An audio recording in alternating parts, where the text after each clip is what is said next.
Jumpa lagi para sahabatku terkasih dimanapun berada. Semoga kita semua dalam keadaan baik dan sehat. Para sahabatku terkasih, sesi ini saya mengajak kita dengan satu judul. Akibat tidak sanggup melakukan sesuatu untuk imannya, akhirnya melakukan hal ini. Ini tentunya berhubungan dengan gambar Paus Fransiskus yang ada di layar kita. Para sahabatku terkasih, beberapa waktu yang lalu saya ketika membuka membuka akun TikTok saya, lalu di bagian beranda itu saya temukan hal ini. Jadi ada gambar Paus Fransiskus yang dimain-mainkan orang di sana dalam sebuah live, dan saya sejenak berhenti di sana untuk mendengarkan. Para sahabatku terkasih, bicara tentang iman gereja Katolik, saya pernah katakan dan selalu katakan dalam video-video sebelumnya. Iman gereja Katolik selalu dipermainkan oleh orang, dibicarakan oleh orang dari zaman ke zaman. Tidak pernah berhenti orang bicara tentang iman gereja Katolik. Jadi gereja Katolik itu begitu luar biasa ajaran imannya, begitu penting dan istimewa di mata dunia ini, maka orang-orang selalu sibuk bicara tentang iman gereja Katolik. Jadi pertanyaannya, mengapa orang sibuk bicara tentang iman gereja Katolik? Karena ajaran iman gereja Katolik dan gereja Katolik itu sendiri penting di mata dunia. Lihat apa yang terjadi di dalam gereja Katolik. Gereja Katolik tidak pernah mau sibuk bicarakan atau menjelek-jelekkan, bicarakan mengenai ajaran iman dari agama lain. Karena apa? Bagi gereja Katolik hal itu tidak penting. Gereja Katolik bagi gereja Katolik sekali lagi tidak penting bicarakan ajaran iman agama lain. Itu tidak penting bagi gereja Katolik. Gereja Katolik hanya ingin fokus dengan ajaran imannya, mengajarkan ajaran-ajaran itu kepada umat beriman, sehingga orang Katolik di seluruh dunia berada dalam satu kesatuan ajaran iman. Maka ini juga dengan jelas kita temukan dalam kehidupan kita, bahwa gereja Katolik atau yang namanya Katolik dimanapun berada, imannya tetap satu dan sama. Dan gereja Katolik dewasa dalam berpikir dan bertindak. Para sahabatku terkasih, hal-hal yang berhubungan dengan Katolik yang tidak selesai-selesai itu juga masuk di dalam pembahasan kita ini, yakni gambar Paus Fransiskus dimain-mainkan oleh orang di sana. Dan ini saya lihat dengan jelas yang melakukan hal ini adalah orang-orang dari kaum denominasi. Jadi orang-orang dari kaum denominasi yang melakukan ini, mempreteli gambar Paus dengan menggunakan baju seperti yang ada di layar kita itu. Kita lihat. Jadi yang melakukan itu sekali lagi adalah orang-orang dari kaum denominasi. Nah, waktu itu tanpa sengaja ketika saya sedang buka akun TikTok saya, lalu saya menemukan ini. Ada satu akun TikTok yang sedang live. Nah, di dalam live itu diundang beberapa atau sekian banyak orang bergabung di dalamnya. Kemudian saya berhenti sebentar untuk melihat dan mendengarnya karena nama akun TikTok itu adalah Papa Nakal. Kemudian judul yang sedang dibahas di sana adalah Bongkar Dogma Sesat Katolik Roma. Nah, ketika saya membaca ini dan saya mendengar apa yang sedang diperbincangkan, lalu saya berhenti sejenak di sana untuk mendengarkan. Saya tidak tahu apa yang mau dibongkar dari gereja Katolik, dan katanya di sana bongkar dogma sesat Katolik Roma. Mungkin para sahabatku terkasih penasaran dengan ini, bisa mencarinya di TikTok dengan nama TikTok itu adalah Papa Nakal, dan judul yang dibahas di sana adalah bongkar dogma sesat Katolik Roma. Nah, karena judul ini maka saya tersentak dan saya berhenti sebentar untuk mendengarkan apa yang dibicarakan di sana. Nah, di dalam live itu ada sekian banyak orang yang hadir dari kaum denominasi.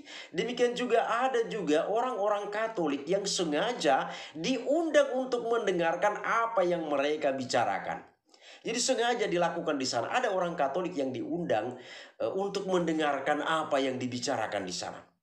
Dan sekilas saya mendengar di sana, orang Katolik itu ditantang oleh pemilik akun TikTok itu yang sedang live, Lalu ditanyanya di sana tentang pendapatnya soal gambar paus yang dibuat demikian yang dipreteli ini.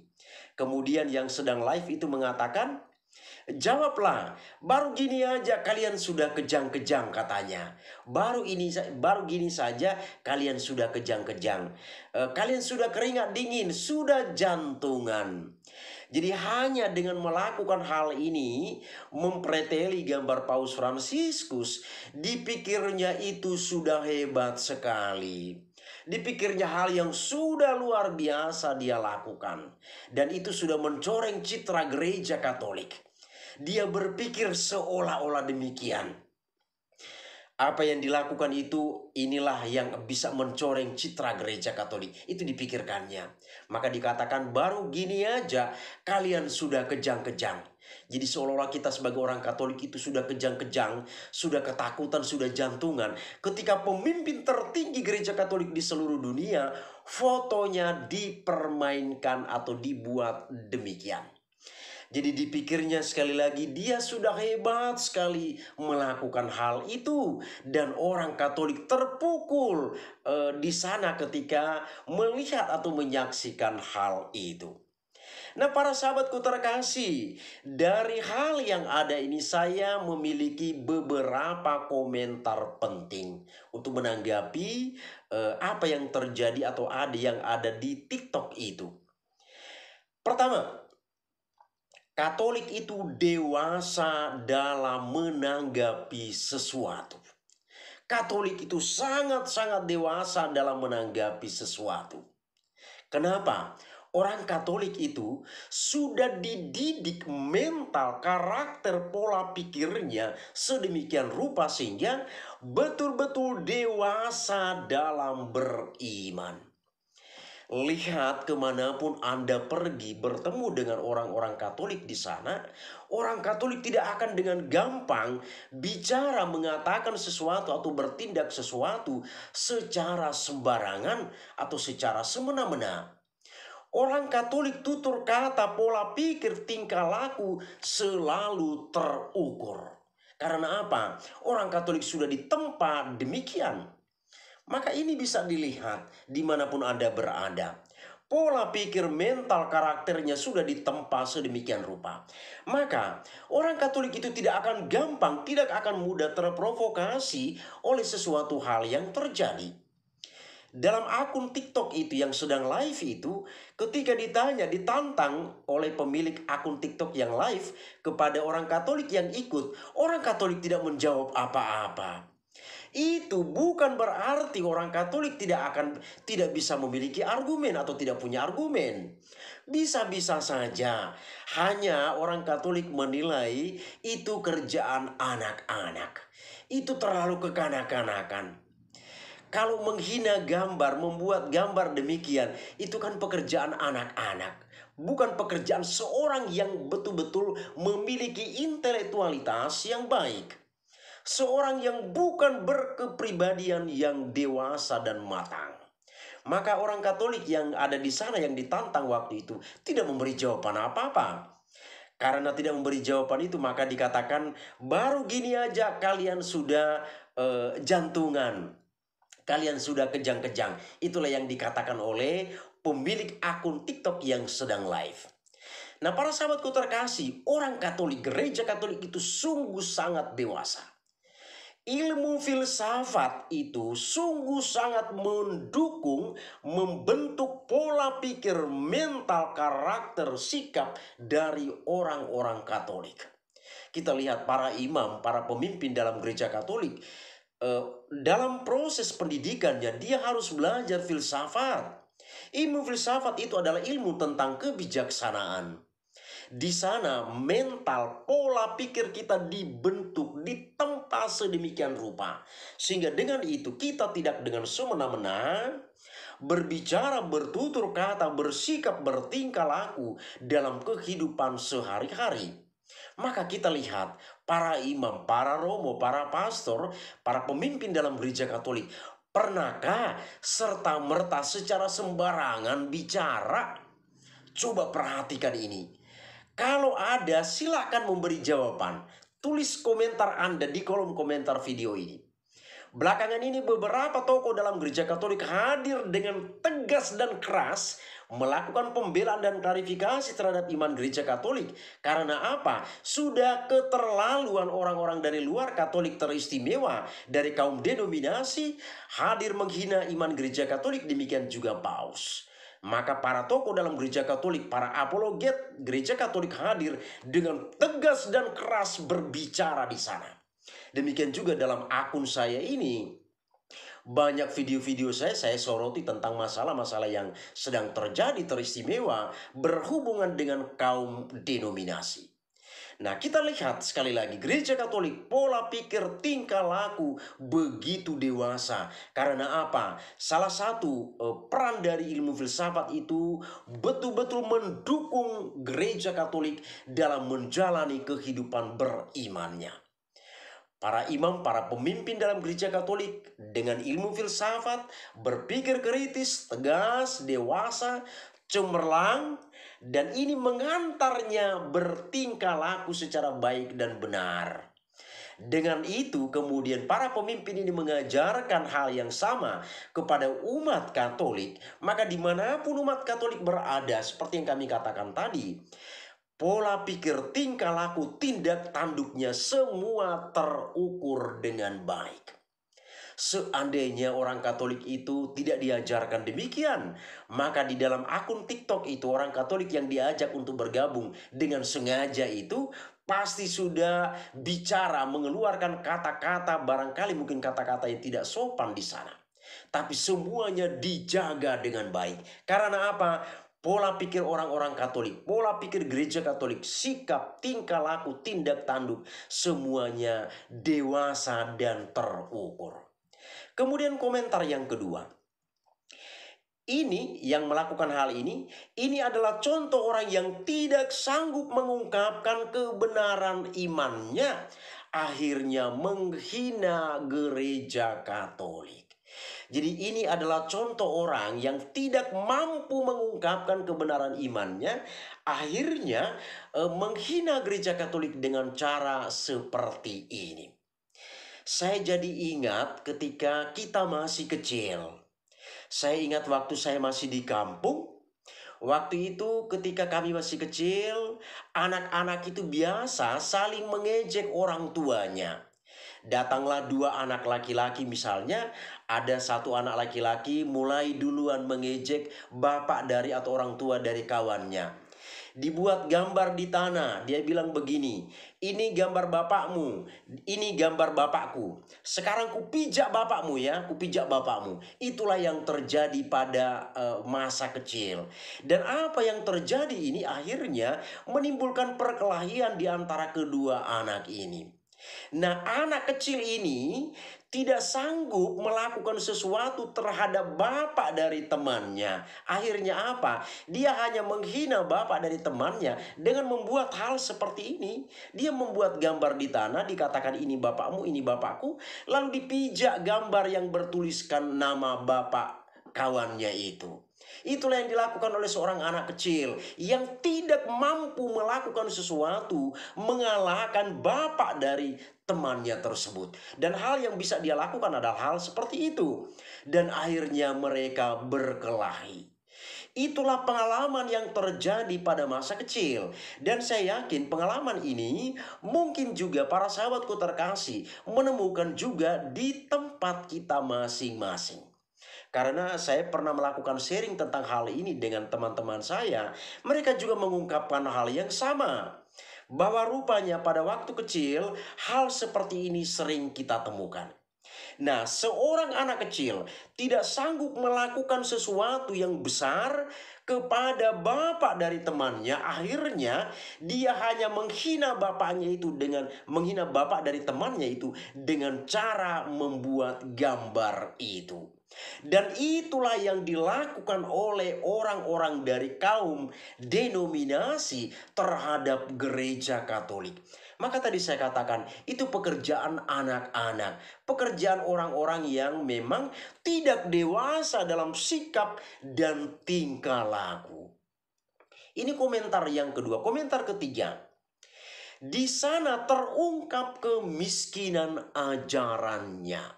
Di sana terungkap kemiskinan ajarannya. Hanya orang yang miskin ajaran imannya, maka di sana dia sibuk membicarakan agama orang lain. Seandainya dia berada di dalam kekayaan ajaran imannya, maka tidak ada peluang, tidak ada kesempatan untuk dia bicarakan ajaran orang lain. Gereja Katolik, kita lihat dalam video-video sebelumnya saya selalu mengungkapkan bahwa Gereja Katolik mulai dari Januari sampai dengan Desember, begitu banyak perayaan iman yang dirayakan di sana. Maka Gereja Katolik itu fokus dengan perayaan-perayaan imannya.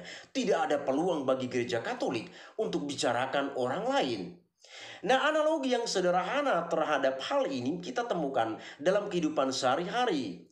Hanya orang yang tidak punyalah, hanya orang-orang miskin yang tidak mampu bergerak merubah nasib hidupnya lah yang selalu curiga terhadap orang lain yang memiliki hidup baik, yang pendapatannya baik. Dia akan selalu curiga dari mana dia dapat uang itu. Apakah itu hasil korupsi? Apakah itu hasil suap dan lain sebagainya? Orang yang tidak punya, orang miskin yang tidak mampu, tidak sanggup, tidak ingin bangkit dari situasinya, hanya mereka-mereka inilah yang mampu mencurigai orang lain. Tapi lihat, adakah orang-orang kaya, orang-orang yang sudah mapan, sudah makmur hidupnya, mencurigai orang lain? Itu tidak akan pernah terjadi. Maka orang yang selalu sibuk mengurusi iman orang lain, ini adalah orang-orang yang miskin ajaran imannya. Kemudian komentar saya yang keempat, komentar yang terakhir. Ini menunjukkan ketidakmampuan atau ketidaksanggupannya menghadapi Gereja Katolik yang begitu besar. Pernah dalam video sebelumnya saya pernah mengungkapkan ini.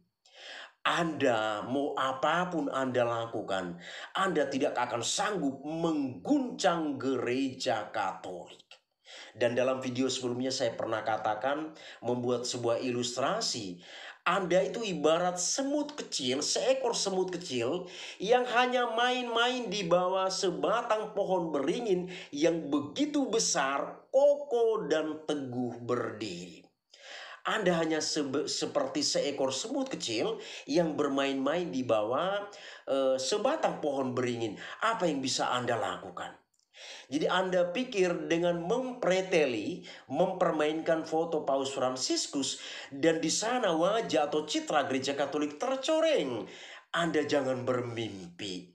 Itu hanya mainan seekor semut kecil yang ada di bawah sebatang pohon beringin yang begitu besar. Anda tidak akan sanggup melakukan apa-apa. Dan ini adalah pekerjaan dari orang-orang yang tidak mampu mempertahankan, menunjukkan kebenaran imannya, dan tidak mampu berhadapan dengan sesuatu yang begitu besar di hadapannya. Hal lain yang selalu dilakukan oleh orang-orang dari kaum denominasi menunjukkan ketidakmampuannya adalah ketika saya bicara tentang banyak tema, belakangan ini banyak hal saya soroti di sana, dan selalu ada saja komentar di sana. Kalau memang begitu iman Gereja Katolik, imannya sudah matang, lalu kenapa menyembah berhala? Ini kalimat ini selalu saja muncul. Walaupun penjelasan demi penjelasan tentang hal ini selalu dilakukan oleh para apologet dari Gereja Katolik. Demikian juga saya sudah banyak melakukan di dalam channel ini melalui video-video saya. Tapi selalu ada saja kalimat yang muncul di sana. Ini adalah orang-orang yang tidak memiliki kecerdasan secara intelektual, kecerdasan secara emosional, demikian juga kecerdasan dalam hal-hal lain. Akhirnya dia hanya sanggup mengatakan demikian. Para sahabatku terkasih, inilah ulasan, demikian juga sedikit jawaban atas hal yang terjadi dalam sebuah akun TikTok. Semoga ini semakin menyuburkan iman kita. Kita tidak terpengaruh dengan hal-hal kecil yang merupakan sebuah mainan yang terjadi dalam kehidupan kita. Kita tidak berkecil hati dengan itu. Dan semoga orang yang melakukan itu bertobat bahwa apa yang Anda lakukan itu adalah sebuah pekerjaan yang sia-sia. Jadi Gereja Katolik tidak akan terprovokasi dengan hal yang Anda lakukan. Karena apa? Dari awal, dari dulu Gereja Katolik sudah banyak imannya, ajaran-ajaran imannya dirongrong, diganggu dan lain sebagainya. Gereja Katolik tetap kokoh dan teguh berdiri. Semoga ini bermanfaat bagi kita. Terima kasih. Tuhan memberkati.